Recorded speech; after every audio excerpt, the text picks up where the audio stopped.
Samantala, kabilang sa pag-aaral ng mga estudyante mula sa secondary public high schools ng foreign languages. Dahil dito sinisiguro ng DepEd na may sapat na training ang mga guro para maging efficient sila sa kanilang pagtuturo ng iba't ibang lengguwahe.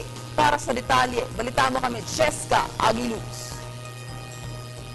Ilan pang guro mula sa mga pampublikong paaralan ang magsasanay sa pagtuturo ng Spanish language bilang bahagi ng Special Program in Foreign Language o SPFL ng Department of Education.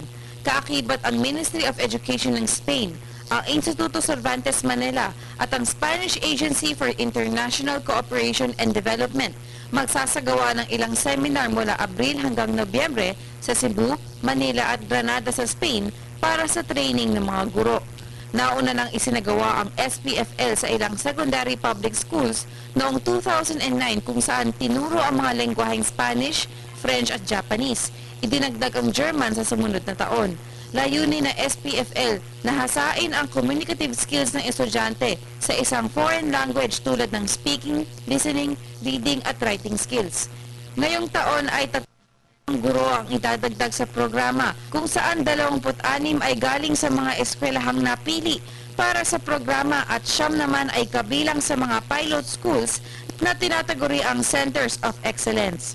Para sa Telebisyon ng Bayan, Cheska Aguiluz.